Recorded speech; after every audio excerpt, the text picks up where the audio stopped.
ಅಲ್ಲಿಕಲ್ಲು ಮಳೆ ಬಂದು ದಿನಗಳು ಕಳೆದರೂ ಕನ್ಫ್ಯೂಷನ್ಸ್ ಇನ್ನೂ ಹೋಗಿಲ್ಲ. ಮಾರ್ಚ್ ಅಂದರೆ ಸಮ್ಮರ್ನ ಸ್ಟಾರ್ಟಿಂಗ್ ಟೈಮ್. ಈಗ ಅದೇ ಟೈಮಲ್ಲಿ ಮಳೆ ಬರುತ್ತೆ ಅಂತ ಹೇಳ್ತಾರೆ. ಆದರೆ ದೇಶದಾದ್ಯಂತ ಆಲಿಕಲ್ಲು ಮಳೆ ಇಷ್ಟು ದೊಡ್ಡ ಪ್ರಮಾಣದಲ್ಲಿ ಬರುತ್ತಾ? ಆಲಿಕಲ್ಲು ಭೂಮಿಗೆ ಬಿದ್ದ ಮೇಲೆ ಕರಗಬೇಕು. ಅದು ಒಂದೆರಡು ದಿನ ಕಳೆದರೂ ಯಾಕೆ ಕರಗಲಿಲ್ಲ? ಇದು ಕೆಮಿಕಲ್ ಮಳೆ ಅಂತ ಹೇಳ್ತಾ ಇದ್ದಾರೆ. ಕೆಮಿಕಲ್ನಿಂದ ಮಳೆ ಬರ್ಸೋಕ್ಕಾಗತ್ತಾ? ಈ ಮಳೆ ಬಿಲ್ಗೇಟ್ಸಿಂದ ಬಂದಿರೋದು ಅಂತ ಹೇಳ್ತಾ ಇದ್ದಾರೆ. ಇದು ನಿಜಾನಾ? ಜಿಯೋ ಸೋಲಾರ್ ಇಂಜಿನಿಯರಿಂಗ್ ಅಂದರೆ ಏನು? ಸ್ಕೋಪೆಕ್ಸ್ ಅಂದರೆ ಏನು? ಕ್ಲೌಡ್ ಸೀಡಿಂಗ್ ಅಂದರೆ ಏನು? ಇದರಿಂದ ಆಗುವಂಥ ಪರಿಣಾಮಗಳೇನು? ಇನ್ಫ್ಯಾಕ್ಟ್ ಜನ ಹೇಳ್ತಾ ಇರೋ ಹಾಗೆ ಇಷ್ಟು ದೊಡ್ಡ ಪ್ರಮಾಣದಲ್ಲಿ ಈ ಎಕ್ಸ್ಪೆರಿಮೆಂಟ್ಗಳನ್ನ ಮಾಡೋಕ್ಕೆ ಸಾಧ್ಯನಾ? ಈ ಎಲ್ಲ ವಿಷಯಗಳನ್ನ ಈ ವಿಡಿಯೋದಲ್ಲಿ ನೋಡೋಣ. ನನಗೆ ನನ್ನ ಫ್ರೆಂಡ್ಸ್ ಡಿಫ್ರೆಂಟ್ ರೀಲ್ಸ್ ಕಳಿಸಿ ಡಿಫ್ರೆಂಟ್ ಕ್ವಶನ್ಸ್ನ ಕೇಳ್ತಾಯಿದ್ರು. ಸೊ ಇದು ನಡೆದು ಒಂದು ವಾರ ಆಗಿದ್ರೂ ಜನರಲ್ಲಿ ಇದರ ಕನ್ಫ್ಯೂಷನ್ಸ್ ಇದ್ದೇ ಇದೆ ಅಂತ ಹೇಳಿಬಿಟ್ಟು ಈ ವಿಡಿಯೋ ಮಾಡೋಣ ಅಂತ ಅಂದ್ಕೊಂಡೆ. ಮೊದಲಿಗೆ ಮೇಯ್ನ್ ಕನ್ಫ್ಯೂಷನ್ ಆಗಿರುವಂತಹ ಆಲಿಕಲ್ಲು ಭೂಮಿಗೆ ಬಿದ್ದ ಮೇಲೆ ಯಾಕೆ ಕರಗಲಿಲ್ಲ ಅನ್ನೋದ್ರ ಬಗ್ಗೆ ನೋಡೋಣ. ಆಲ್ಬಿಡೋ ಅಂತ ಒಂದು ವಿಷಯ ಇದೆ. ಅದೇನಂತ ಹೇಳಿದ್ರೆ, ಈಗ ಸ್ನೋ ಆಗ್ಬೋದು ಅಥವಾ ಆಲಿಕಲ್ ಆಗ್ಬೋದು ಅಥವಾ ಯಾವುದೇ ಐಸ್ ಆಗ್ಬೋದು, ಅದು ಲೈಟನ್ನು ರಿಫ್ಲೆಕ್ಟ್ ಮಾಡುತ್ತೆ. ಅದನ್ನು ಆಲ್ಬಿಡೋ ಅಂತ ಕರೀತಾರೆ. ಇದನ್ನು ಅರ್ಥ ಮಾಡ್ಕೊಳ್ಳೋದಕ್ಕೆ ನಾವು ಒಂದು ಸ್ನೋಯಿ ಏರಿಯಾನ ನೋಡ್ತೀವಿ ಅಂತ ಹೇಳಿದ್ರೆ, ಸ್ನೋ ಬಿದ್ದಿರುತ್ತೆ, ಮೇಲ್ಗಡೆಯಿಂದ ಸನ್ರೈಸ್ ಬೀಳ್ತಾ ಇರುತ್ತೆ, ಬಟ್ ಸ್ಟಿಲ್ ಸ್ನೋ ಬೇಗ ಮೆಲ್ಟ್ ಆಗಲ್ಲ. ಯಾಕೆ ಅಂದರೆ ಸ್ನೋ ಮೆಲ್ಟ್ ಆಗೋದಕ್ಕೆ ಬೇಕಾಗಿರೋದು ಸನ್ರೈಸ್ ಮಾತ್ರ ಅಲ್ಲ, ಆ ಭೂಮಿಯ ಸರ್ಫೇಸ್ ಟೆಂಪ್ರೇಚರ್ ಆಗ್ಬೋದು ಅಥವಾ ಅಲ್ಲಿರುವಂತಹ ಗಾಳಿಯ ಟೆಂಪ್ರೇಚರ್ ಆಗ್ಬೋದು, ಆ ತಾಪಮಾನ, ಆ ಸರ್ಫೇಸಲ್ಲಿರುವಂತಹ ಆ ಜಾಗದಲ್ಲಿರುವಂತಹ ತಾಪಮಾನ ಮ್ಯಾಟ್ರ್ ಆಗುತ್ತೆ ಹೊರತು ಸನ್ನಿಂದ ಬರುವಂತಹ ರೇಸ್ ಅಲ್ಲ. ಈಗ ನಮ್ಮ ರಾಜ್ಯದಲ್ಲಾಗಲಿ ಅಥವಾ ನಮ್ಮ ದೇಶದಲ್ಲಾಗಲಿ ಆಲಿಕಲ್ಲು ಬಿದ್ದ ಮೇಲೆ ಟೆಂಪ್ರೇಚರ್ ಡಿಫ್ರೆನ್ಸಸ್ ಏನಿದೆ ಅಂತ ಆ್ಯಕ್ಚುಲಿ ಕೆಲವು ರೀಲ್ಗಳಲ್ಲಾಗಲಿ ಅಥವಾ ನ್ಯೂಸ್ಗಳಲ್ಲಾಗಲಿ ರಿಪೋರ್ಟ್ ನೋಡಿದ್ದೀವಿ. 30 ಡಿಗ್ರಿ ಇರುವಂತಹ ಜಾಗ, ಅಂದರೆ 30 ಡಿಗ್ರಿ ಇರುವಂತಹ ವಾತಾವರಣ ನಮಗೆ 16ರಿಂದ 18 ಡಿಗ್ರಿಗೆ ಡ್ರಾಪ್ ಡೌನ್ ಆಗಿದೆ ಟೆಂಪ್ರೇಚರ್ ಅಂತ ಹೇಳ್ತಾರೆ. ಆ್ಯಂಡ್ ಆಲ್ಸೋ ನಾವು ರೀಲ್ಗಳಲ್ಲಿ ನೋಡಿರೋ ಹಾಗೆ 1 ಅಡಿ ಅಥವಾ ಒಂದು ಅರ್ಧ ಅಡಿಗಿಂತ ಹೆಚ್ಚು ಆಲಿಕಲ್ಲುಗಳು ಬಿದ್ದಿದೆ, ರೋಡ್ ಕವರ್ ಆಗಿದೆ. ಸೊ ಆ ಥರ ನೋಡಿದಾಗ ಈ ಸ್ನೋ ಏರಿಯಾದಲ್ಲಿ ನಾವೇನು ನೋಡ್ತೀವಿ, ಟೆಂಪ್ರೇಚರ್ ಡ್ರಾಪ್ ಡೌನ್ ಆಗುವಂಥದ್ದು, ಅದರಿಂದ ಸ್ಲೋ ಆಗಿ ಮೆಲ್ಟ್ ಆಗುವಂಥದ್ದು, ಇದೇ ಸೇಮ್ ಥಿಂಗ್ ಇಲ್ಲೂ ಆಗಿರುತ್ತೆ. ಕೆಮಿಕಲ್ನಿಂದ ಬಂದ ಮಾತ್ರಕ್ಕೆ ದೀರ್ಘಕಾಲದವರೆಗೂ ಐಸ್ ಮೆಲ್ಟ್ ಆಗದೆ ಇರುತ್ತೆ ಅಂತ ಹೇಳಿದ್ರೆ ಅದು ಸೈಂಟಿಫಿಕಲಿ ಸುಳ್ಳು. ನೆಕ್ಸ್ಟ್, ಜಿಯೋ ಸೋಲಾರ್ ಇಂಜಿನಿಯರಿಂಗ್ ಅಂದ್ರೇನು, ಆ ಎಕ್ಸ್ಪೆರಿಮೆಂಟ್ ಅಂದ್ರೇನು, ಕ್ಲೌಡ್ ಸೀಡಿಂಗ್ ಅಂದರೆ ಏನು? ಇಲ್ಲಿ ನಾವು ನೋಡ್ತಾ ಇರೋದ್ರಲ್ಲಿ ತುಂಬ ಕನ್ಫ್ಯೂಷನ್ ವಿಷಯ ಏನಂತ ಹೇಳಿದ್ರೆ, 2-3 ವಿಷಯಗಳನ್ನು ಒಂದಾಗಿ ಕಂಬೈನ್ ಮಾಡಿದ್ದಾರೆ. ಕ್ಲೌಡ್ ಸೀಡಿಂಗ್ ಅಂದ್ರೇ ಬೇರೆ, ಜಿಯೋ ಸೋಲಾರ್ ಇಂಜಿನಿಯರಿಂಗ್ ಆ್ಯಂಡ್ ಸ್ಕೋಪೆಕ್ಸ್ ಅಂದ್ರೇ ಬೇರೆ. ಈ ಎಕ್ಸ್ಪೆರಿಮೆಂಟ್ ಆ್ಯಕ್ಚುಲಿ ಬೇಸಿಕಲಿ ಏನಂತ ಹೇಳಿದ್ರೆ, ವಾಲ್ಕ್ಯಾನಿಕ್ ಎರಪ್ಷನ್ ಆದಾಗ, ಅಂದರೆ ಜ್ವಾಲಾಮುಖಿ ಸ್ಫೋಟವಾದಾಗ ಅದರಿಂದ ಬರುವಂತಹ ಡಸ್ಟ್ ನಮ್ಮ ಅಟ್ಮಾಸ್ಫಿಯರ್ಗೆ ಹೋಗಿ ಅಲ್ಲಿ ಒಂದು ಲೇಯರ್ ಫಾರ್ಮ್ ಆಗುತ್ತೆ. ಅಂದರೆ ಆ ಡಸ್ಟ್ ಬೂದಿ ಏನಿದೆ ಅದರಿಂದ ಆ್ಯಶಸ್ಸಿಂದ ಬರುವಂತಹ ಒಂದು ಲೇಯರ್ ಸೂರ್ಯನ ಕಿರಣಗಳನ್ನು ರಿಫ್ಲೆಕ್ಟ್ ಮಾಡಿ ವಾಪಸ್ ಸ್ಪೇಸಿಗೆ ಕಳಿಸುತ್ತೆ. ಅದರಿಂದ ಭೂಮಿಯ ತಾಪಮಾನ ಡ್ರಾಪ್ ಡೌನ್ ಆಗುತ್ತೆ. ಇದನ್ನು ರೆಪ್ಲಿಕೇಟ್ ಮಾಡಬಹುದು ಅನ್ನೋದೇ ಆ ಜಿಯೋ ಸೋಲಾರ್ ಇಂಜಿನಿಯರಿಂಗಲ್ಲಿರುವಂತಹ ಒಂದು ಎಕ್ಸ್ಪೆರಿಮೆಂಟ್.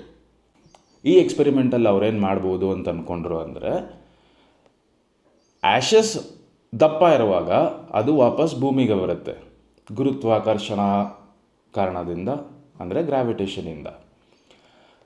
Small particles ಟ್ರೋಪೋಸ್ಪಿಯರಲ್ಲಿ ಕೂತ್ಕೊಳ್ಳುತ್ತೆ.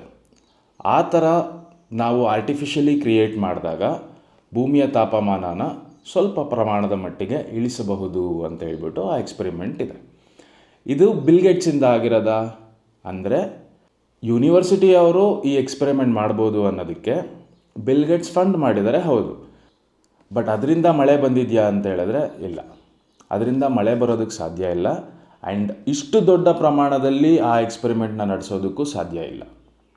ಯಾಕೆಂದರೆ ಅದು ನಾರ್ಮಲ್ ಏರೋಪ್ಲೇನ್ಸ್ ಥರ ಕೆಳಗಡೆ ಲೇಯರಲ್ಲಿ ಮಾಡುವಂಥದ್ದಲ್ಲ.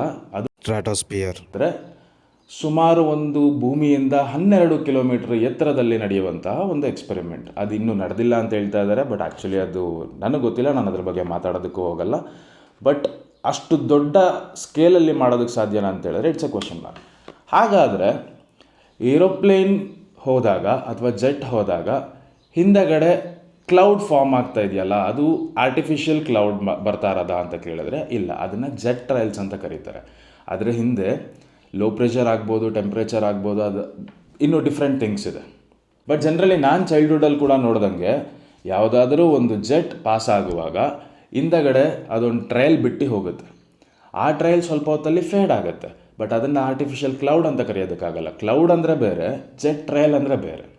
ಓಕೆ, ಕೆಮ್ ಟ್ರಯಲ್ಸ್ ಅಂತ ಹೇಳ್ಬಿಟ್ಟು ಒಂದು ವಿಷಯ ಇದೆ. ಅದು 1990s ಇದೆ, ಅದು ನಡೆಯುತ್ತೆ ಅಂತ ಹೇಳ್ತಾ ಇದ್ದಾರೆ. ಬಟ್ ಅದನ್ನು ಕಾನ್ಸ್ಪಿರಸಿ ಥಿಯರಿ ಅಂತ ಕರೀತಾ ಇದ್ದಾರೆ. ಅದು ಪ್ರೂವನ್ ಫ್ಯಾಕ್ಟ್ ಅಲ್ವೇ ಅಲ್ಲ. ಕೆಮ್ ಟ್ರಯಲ್ಸ್ ಅಂತ ಹೇಳಿದ್ರೆ ಮೇಲ್ಗಡೆ ಕೆಮಿಕಲ್ ಯೂಸ್ ಮಾಡಿ ಬೇರೆ ಏನಾದರೂ ಒಂದು ಮಾಡಿಫಿಕೇಷನ್ ಮಾಡ್ಬೋದಾ ಅಂತ ಹೇಳ್ಬಿಟ್ಟು. ಹಾಗಾದರೆ ಈ ಕ್ಲೌಡ್ ಸೀಡಿಂಗ್ ಅಂದರೆ ಏನು? ಕ್ಲೌಡ್ ಸೀಡಿಂಗ್ ಅಂತ ಹೇಳಿದ್ರೆ ಹೊಸ ಕ್ಲೌಡನ್ನು ಬರ್ಸೋದಲ್ಲ. ಕ್ಲೌಡ್ ಸೀಡಿಂಗ್ ಅಂತ ಹೇಳಿದ್ರೆ ಆಲ್ರೆಡಿ ಇರುವಂತಹ ಕ್ಲೌಡ್ನ ಮೇಲೆ ಉಪ್ಪು ಅಥವಾ ಸಿಲ್ವರ್ ಅಯೋಡೈಡ್ ಅನ್ನೋವಂಥ ಪಾರ್ಟಿಕಲ್ನ ಸ್ಪ್ರೇ ಮಾಡಿ ಆ ಕ್ಲೌಡನ್ನು ವಾಟರ್ ಡ್ರಾಪ್ಲೆಟ್ ಆಗಿ ಕನ್ವರ್ಟ್ ಆಗೋದಕ್ಕೆ ಹೆಲ್ಪ್ ಮಾಡಿ ಮಳೆ ಬರೋದನ್ನು ಸ್ವಲ್ಪ ಪ್ರಮಾಣದ ಮಟ್ಟಿಗೆ ಅಂದ್ರೆ ಮೇ ಬಿ ಒಂದು 0 to 20% ರೈನನ್ನು ಹೆಚ್ಚಿಸಬಹುದು ಅನ್ನೋದಷ್ಟೇ ಕ್ಲೌಡ್ ಸೀಡಿಂಗ್ಗೆ ಹೊರತು ಹೊಸ ಕ್ಲೌಡನ್ನು ಸೃಷ್ಟಿ ಮಾಡ್ಬೋದು ಅಂತ ಇನ್ನೂ ಟೆಕ್ನಾಲಜಿಗಳು ಎಕ್ಸ್ಪೆರಿಮೆಂಟ್ಸ್ ಆಗ್ತಾ ಇರ್ಬೋದು. ಬಟ್ ಪ್ರಾಕ್ಟಿಕಲಿ ಪಾಸಿಬಲ್ ಟೆಕ್ನಾಲಜಿಗಳು ಇನ್ನೂ ಬಂದಿಲ್ಲ. ಹಾಗಾದರೆ ಈ ಕ್ಲೌಡ್ ಸೀಡಿಂಗ್ ಹೊಸ ಟೆಕ್ನಾಲಜಿನ? ಇಲ್ಲ, ಅದನ್ನು ಆಲ್ರೆಡಿ ಹತ್ತತ್ರ ಒಂದು 50 ದೇಶಗಳು ಯೂಸ್ ಮಾಡ್ತಾ ಇದೆ. ಅರಬ್ ಆಗಿರ್ಬೋದು, ನಮ್ಮ ದೇಶದಲ್ಲೂ ಕೆಲವು ಸಲ ಅದನ್ನು ಯೂಸ್ ಮಾಡೋದಾಗುತ್ತೆ. ಅದಕ್ಕೆ ಆ್ಯಕ್ಚುಲಿ ಏನಂತ ಹೇಳಿದ್ರೆ ಮೊದಲು ಒಂದು ಕ್ಲೌಡ್ ಬೇಕು. ಅಲ್ಲಿ ಏನಾಗುತ್ತೆ ಅಂತ ಹೇಳಿದ್ರೆ ವಾಟರ್ ಡ್ರಾಪ್ಲೆಟ್ ಫಾರ್ಮ್ ಆಗಬೇಕು ಅಂತ ಹೇಳಿದ್ರೆ ಒಂದು ಡಸ್ಟ್ ಪಾರ್ಟಿಕಲ್ ಆಗ್ಬೋದು, ಅಥವಾ